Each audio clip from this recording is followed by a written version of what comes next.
Hello my dear students, I am Piyush Mishra. Welcome you all to this channel. So in the last lecture we have covered all the modules and their topics, and in detailed way we have covered module number 1. So today we are going to start module 1, lecture number 1, and we are starting with the topic that is electrical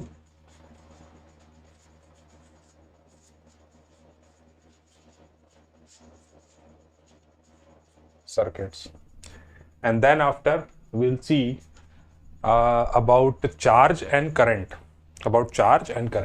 तो सबसे पहले हम देखते हैं electrical circuits के बारे में कि इलेक्ट्रिकल सर्किट क्या होता है. तो electrical circuit is nothing but an electrical network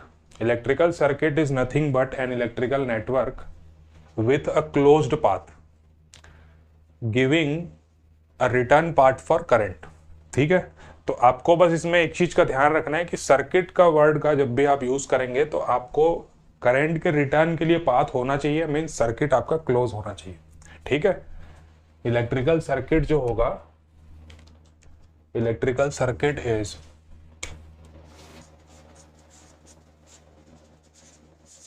an electrical network. It is an electrical network with closed path giving a return path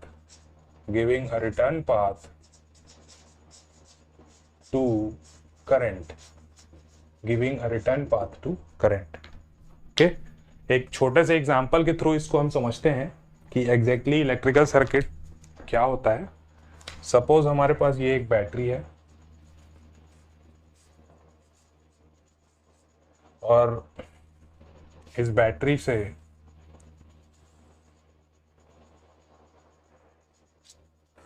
हमने एक बल्ब को कनेक्ट किया है, इलेक्ट्रिक बल्ब को.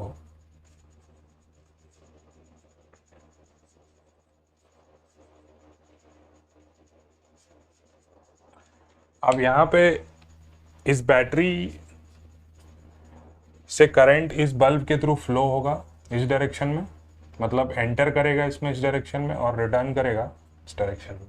ठीक है, तो यहाँ पे आप देख रहे हैं कि ये एक पूरा एक क्लोज्ड पाथ मिल रहा है करंट को फ्लो होने के लिए. ठीक है, तो करंट को फ्लो होने के लिए सर्किट कंप्लीट हो रहा है और ये बल्ब हमारा ऑन हो रहा है. ठीक है, so this is basically a electrical circuit. तो इलेक्ट्रिकल सर्किट को अब देखिए, यहाँ पे इलेक्ट्रिकल सर्किट को एनालाइज करना है आपको. ठीक है, तो ये ऐसे बैटरी को देख के तो आप कर नहीं पाएंगे, इसके लिए कुछ क्वांटिटीज को आपको डिफाइन करना पड़ेगा इन सर्किट के एनालिसिस के लिए. ठीक है, तो वही क्वांटिटीज के बारे में आज हम डील करने वाले हैं. तो सबसे जो पहली क्वांटिटी होती है इसमें वो होती है चार्ज. सबसे पहली क्वांटिटी है इसमें चार्ज. जो भी यहां पे मैं टू द पॉइंट टॉपिक की थ्योरी लिख रहा हूं उसको आप बिल्कुल नोट करते जाइए, आपका नोट्स बनता जाएगा साथ ही साथ. तो सबसे पहला हमारा यहाँ पे टॉपिक है चार्ज. तो पहला पॉइंट जो है वो चार्ज के बारे में, it is the most basic quantity of an electrical circuit. It is the most basic quantity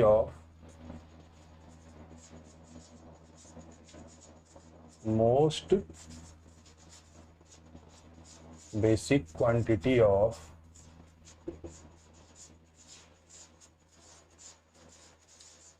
electrical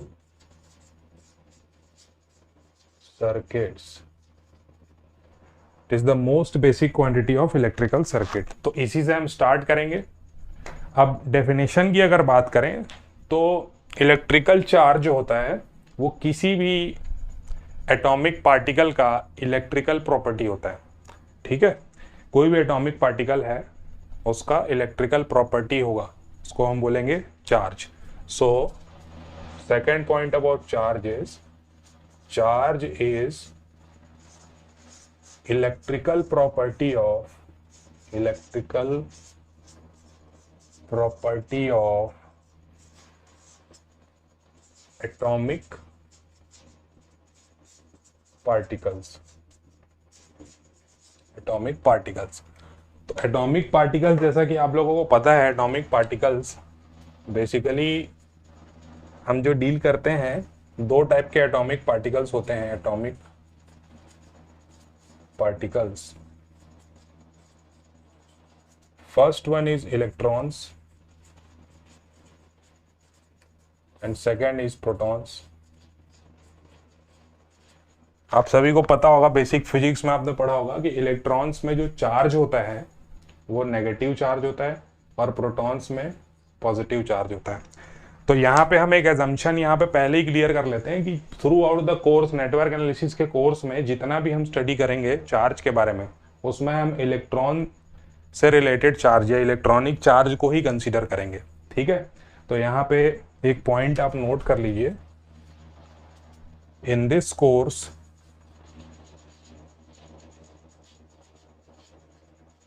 only electron flow is relevant. Electron flow is relevant.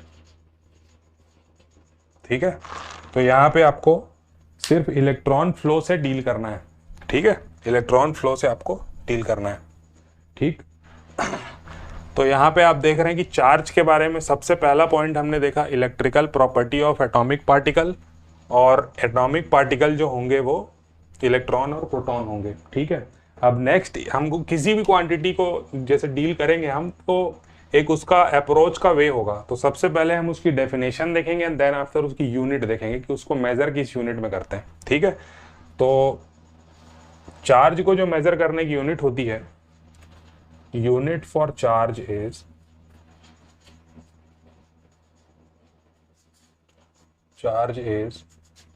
Coulomb's.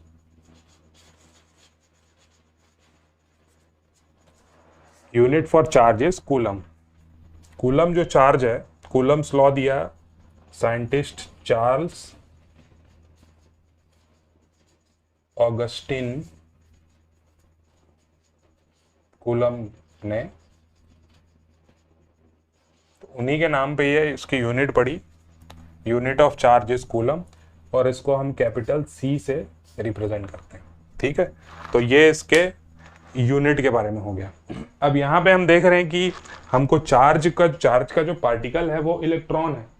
तो बेसिकली यहाँ पे हम जो डील करेंगे इलेक्ट्रॉन्स चार्ज से, वो electronic charge से deal करेंगे. ठीक है, तो बाय एक्सपेरिमेंटल ऑब्जर्वेशंस हमको मालूम है कि एक इलेक्ट्रॉन पे जो चार्ज होता है, charge on one electron, that is E equals to 1.602 into 10 to the power minus 19 coulomb. Okay, 1.602 into 10 to the power minus 19 coulomb. This is the charge on one electron. ठीक है, ये आपको याद रखना है पॉइंट. ठीक, अब देखिए यहाँ पे हम बात कर रहे हैं कि किसी भी कोई कंडक्टर है या कोई भी मटेरियल है, उसमें करंट फ्लो हो रहा है, किसके थ्रू, किसके कारण हो रहा है, इलेक्ट्रॉन फ्लो को हमने माना है. तो इलेक्ट्रॉन फ्लो यहाँ पे, तो इलेक्ट्रॉन फ्लो मतलब कि उसमें जितना भी टोटल चार्ज होगा वो इन टर्म्स ऑफ इलेक्ट्रॉन ही होगा. तो जितने भी एक्सपेरिमेंटल ऑब्जर्वेशन हुए हैं, और उससे ये पता चला है कि नेचर में जितने भी चार्ज होते हैं, all charges in nature is in integral multiple of electronic charge. Integral multiple of electronic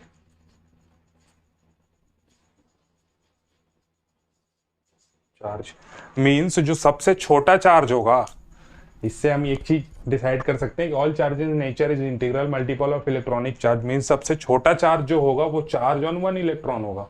ठीक है, और जितने भी चार्ज का कैलकुलेशन होगा वो हमेशा इंटीग्रल मल्टीपल के फॉर्म में होगा. मतलब आप ऐसा नहीं बोल सकते कि 1/2e 1/3e इस तरीके का आपको कोई चार्ज नहीं मिलेगा।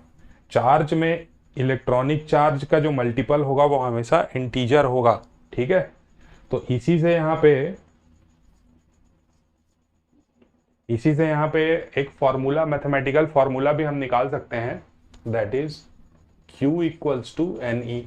ये भी इंपॉर्टेंट आपका फॉर्मूला हो गया, इसको भी आपको ध्यान में रखना है। Q equals to NE, where Q is total charge,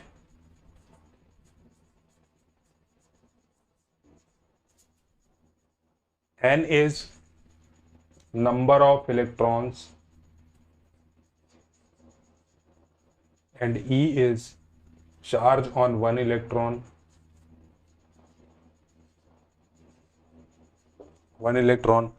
ठीक है। अब ये फॉर्मूला काफ़ी यूजफुल होगा, इसका यूज करके आप न्यूमेरिकल्स कैलकुलेट कर सकते हैं, बहुत सारे न्यूमेरिकल्स इससे बनते हैं इस फॉर्मूले से, ठीक है। अब यहाँ पे हमारे दिमाग में क्वेश्चन आता है, आप लोग भी इसको ट्राई करिए कि अगर एक इलेक्ट्रॉन का चार्ज हमको पता है कि इतने कूलम होते हैं, ठीक है, तो आप बताइए मुझे कि एक कूलम चार्ज में कितने नंबर ऑफ इलेक्ट्रॉन्स होंगे। एक कूलम चार्ज में कितने नंबर ऑफ इलेक्ट्रॉन्स होंगे। वीडियो को यहाँ पे पॉज करिए और ट्राई करिए और कमेंट में अपना आंसर बताइए।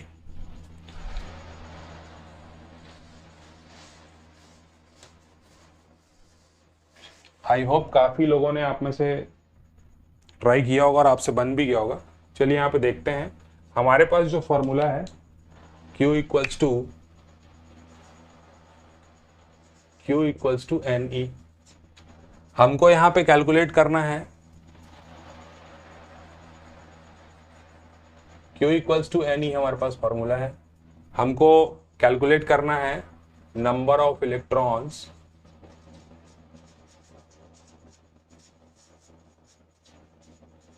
इन 1 कूलम चार्ज, ठीक है। मीन्स हमारे पास number of electron in 1 coulomb charge. So Q की वैल्यू हमारे पास गिवन है 1 कूलम में, ठीक है, और E की वैल्यू हमको पता है 1.602 इंटू 10⁻⁻19 कूलम। ये दोनों वैल्यूज को हम यहाँ पुट कर देते हैं, हमें N की वैल्यू मालूम चल जाएगी। N is number of electron, so N equals to Q upon E, 1 coulomb upon 1.602 into 10⁻⁻19 coulomb. तो इसको कैलकुलेट करने से आएगा 6.24 into 10⁻18 number of electrons. Means 1 coulomb charge में इतने इलेक्ट्रॉन्स होते हैं, ठीक है, 10 इलेक्ट्रॉन्स।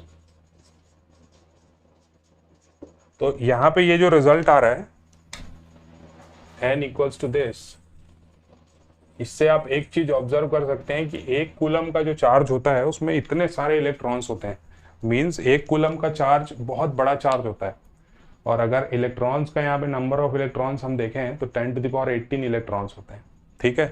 तो आगे हम इसके बारे में देखेंगे कि प्रैक्टिकली एक कूलम का चार्ज को रियलाइज करना या रियलिस्टिकली इसकी वैल्यू एक कूलम की चार्ज के लिए डिवाइस बनाना पॉसिबल नहीं है। तो इसी पे ये जो हमारे पास रिजल्ट आया है, इसी पे बेस्ड एक पॉइंट आपको ध्यान में रखना है। ये एग्जाम में तो नहीं आएगा, जस्ट एक प्रैक्टिकल पॉइंट ऑफ व्यू है कि the realistic value of charge,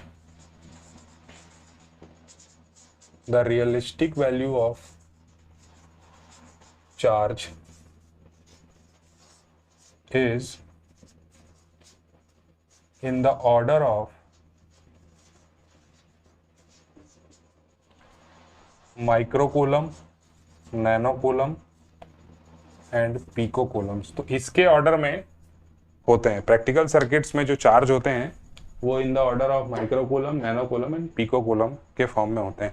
1 coulomb, 2 coulomb इस तरीके का चार्ज आप कहीं नहीं देखेंगे जो एक्चुअल में प्रैक्टिकल सर्किट्स होंगे, ठीक है। So this is all about charge. अब यहाँ पे चार्ज की बात हम लोग कर रहे हैं, तो चार्ज से रिलेटेड एक लॉ होता है, उसको भी हमको जानना जरूरी है। उस लॉ को हम बोलते हैं law of charge conservation, law of charge conservation. और इंजीनियरिंग सर्विसेज के पॉइंट ऑफ व्यू से ये बहुत इंपॉर्टेंट है काफ़ी बार इसमें क्वेश्चन आए हैं जो असर्शन रीजन वाले क्वेश्चन होते हैं कि एक सेंटेंस आपको देगा और उसके कॉन्ट्राडिक्ट में आपको 3-4 सेंटेंसेस देगा, कौन सा सही है ये आपको बताना रहेगा। ठीक है, तो यहाँ पे law of conservation of charge, law of conservation of charge. तो अभी आपको इसके बारे में 2 पॉइंट्स ध्यान में रखने हैं। पहला point, charge can neither be created nor be destroyed. Charge can neither be created nor be destroyed. Charge can neither be created nor be destroyed। और सेकंड जो आपको पॉइंट इसमें याद रखना है लॉ में वो ये है कि charge, the amount of charge बोल सकते हैं, या charge in any system, charge in any system, या ऐसा बोल सकते हैं total charge in any system does not change, does not change. और बोल सकते हैं आप कांस्टेंट। तो पहला तो आपको याद रखना है कि charge can neither be created nor be destroyed, और दूसरा total charge in any system does not change, और total charge in any system is constant. ठीक है, so this is law of conservation of charge. तो इस statement को आपको याद रखना है, इसी को घुमा फिरा के आपको एग्जाम में पूछता है। ठीक है, तो ये चार्ज के बारे में हो गया। ये आपको क्लियर है या इसमें अगर कोई डाउट है तो कमेंट में प्लीज बताइए।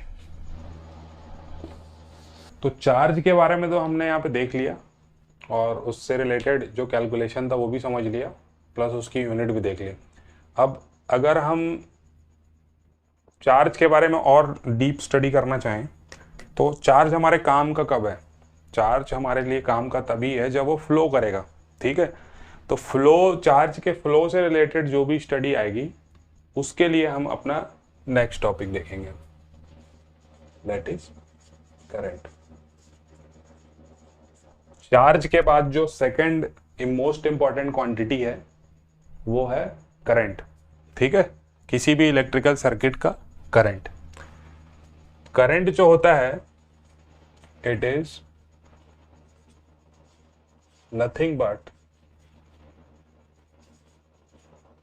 द फ्लो ऑफ, और बोल सकते हैं it is nothing but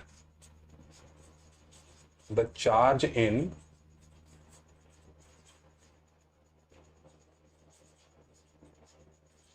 motion. ठीक है, charge in motion is called current. Charge in motion is called current. तो अगर वो मोशन में है चार्ज, मीन्स उसमें चार्ज के अमाउंट में कुछ रेट ऑफ चेंज आएगा, मतलब चार्ज के अमाउंट में टाइम के रिस्पेक्ट में चेंज आएगा। ठीक है, तो उसी के बेसिस पे इसकी दूसरी डेफिनेशन बनती है करंट की। दूसरी definition, current is rate of change of charge, rate of change of charge with respect to time. So this is the definition of current. Charge is rate of change of charge, current is rate of change of charge with respect to time. ठीक है, mathematically हम इसको लिख सकते हैं, mathematically हम define कर सकते हैं आई से हम करंट को रिप्रेजेंट करेंगे। I is equals to d q by d t, where I represents the current, dq represents change in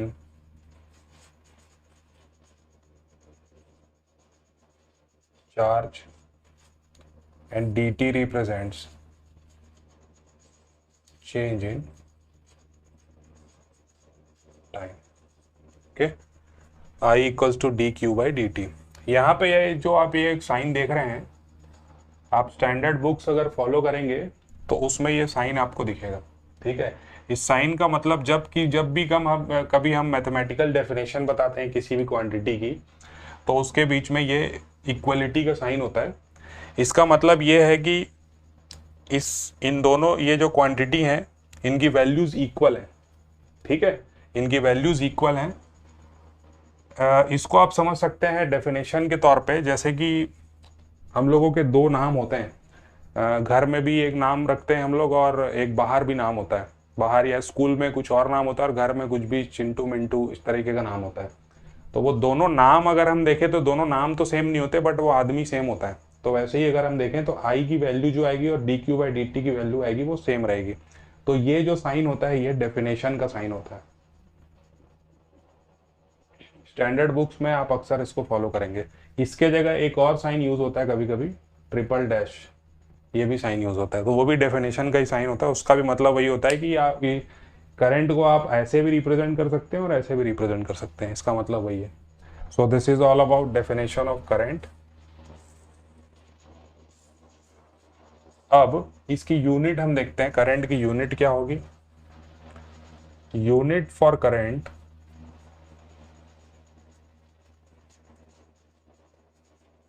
is ampere. Ampere जो इसका नाम पड़ा है, इट इज नेम्ड आफ्टर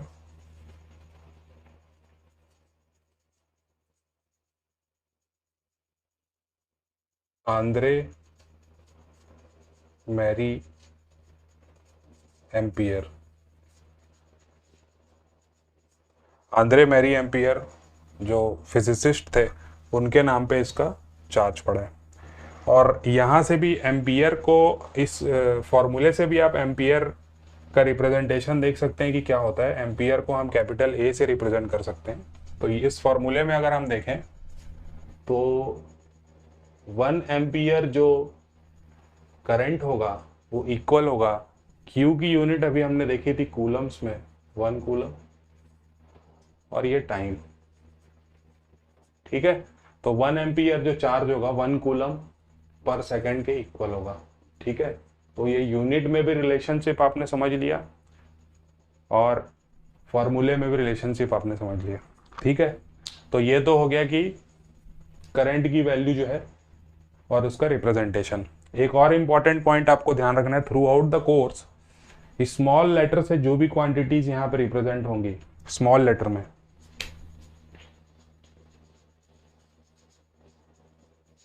आप भी इस चीज की आदत डालिए कि जो बेसिक टर्मिनोलॉजीज हैं उसी के हिसाब से लिखना चाहिए आप लोगों को भी। तो उससे क्या है, आपको कॉन्सेप्ट जो है वो समझने में आसानी रहती है और क्वांटिटीज़ को समझने में आसानी रहती है। तो स्मॉल लेटर से जो भी क्वांटिटीज़ हम रिप्रेजेंट करते हैं वो टाइम वेरिंग क्वांटिटीज़ होती हैं।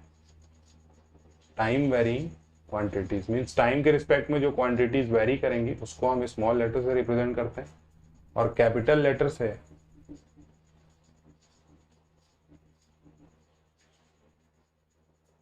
कांस्टेंट क्वांटिटीज को रिप्रेजेंट करते हैं।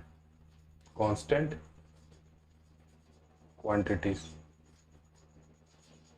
ठीक है, तो ये हो गया आपका करंट का रिप्रेजेंटेशन।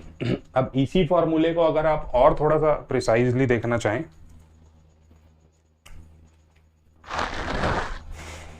या इसको आप मॉडिफाई करना चाहें फॉर्मूले को, तो यहां से एक रिलेशन निकल के आएगा, Q equals to integration from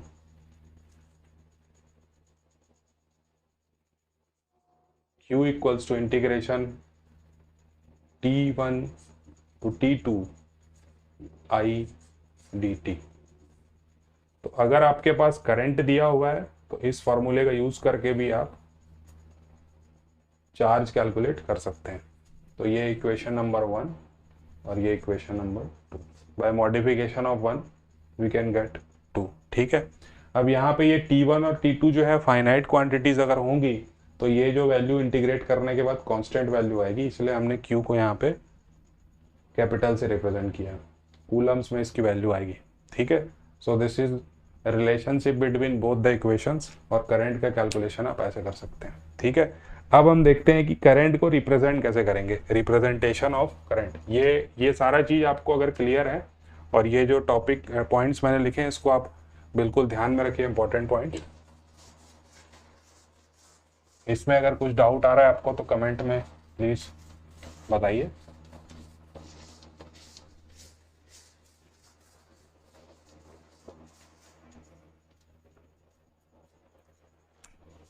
next है हमारा रिप्रेजेंटेशन ऑफ करंट।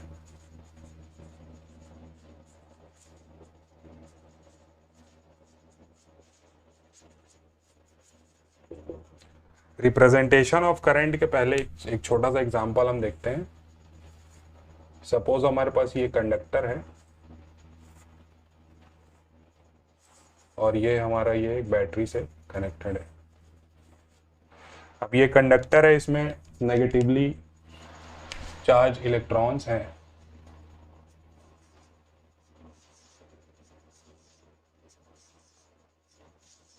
ठीक है, इलेक्ट्रॉन्स, और यहाँ पे हमने एक बैटरी से इसको कनेक्ट किया हुआ है।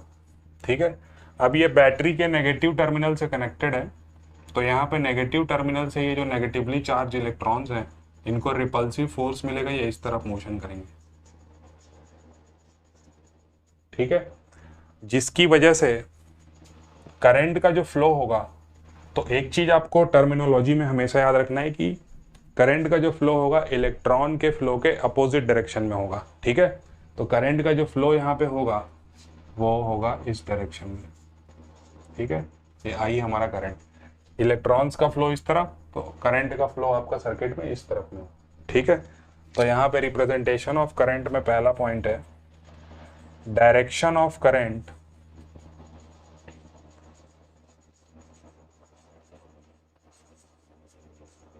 is opposite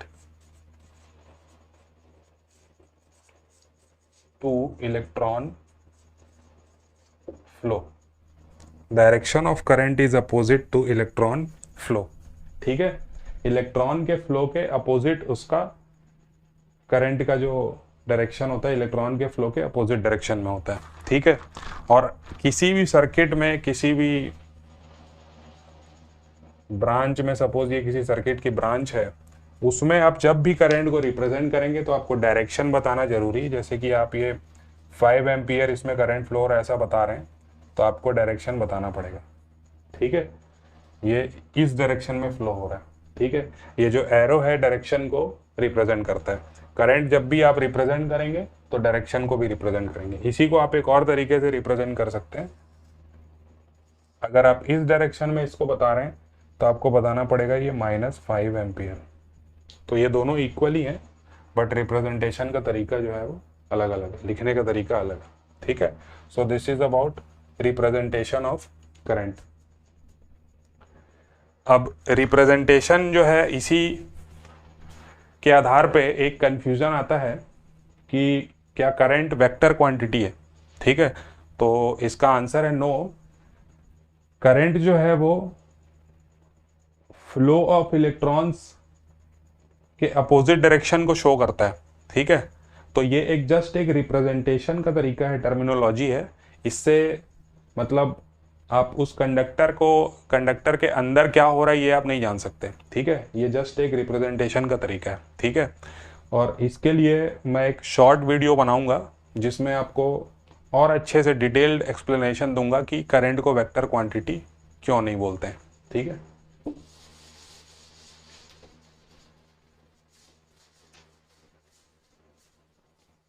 ठीक है, अब देखते हैं करंट का क्लासिफिकेशन ऑफ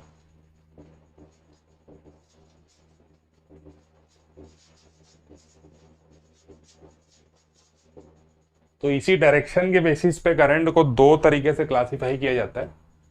पहला होता है direct current,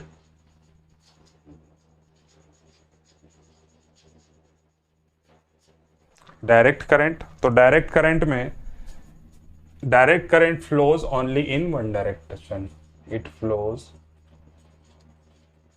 only in one direction. और इसका जो ग्राफ है टाइम के रिस्पेक्ट में अगर बनाना चाहें, ये करंट, तो ये एक कांस्टेंट वैल्यू रहेगी आपकी, जो थ्रू आउट वही वैल्यू चलेगी। डायरेक्शन इसका कभी भी चेंज नहीं होगा। प्लस प्लस में चल रहा है तो प्लस में चलेगा, माइनस में चल रहा है तो माइनस में चलेगा, ठीक है। और सेकंड होता है, इसी को शॉर्ट में, डायरेक्ट करंट को शॉर्ट में डीसी बोलते हैं, डायरेक्ट करंट। और सेकंड जो है वो alternating current, alternating current. it changes the direction, changes the direction with respect to time, it changes the direction with respect to time। तो उसको हम बोलते हैं अल्टरनेटिंग करंट, और ये होता है एसी करंट। इसका अगर आप ग्राफ देखना चाहें तो ये कुछ इस तरह का आएगा। तो हमारे घर में जो सप्लाई आती है वो एसी करंट की सप्लाई होती है, और ये आप बोल सकते हैं एक बैटरी से जो सप्लाई निकल रही है वो, ठीक है। और ये हाउस होल्ड की सप्लाई,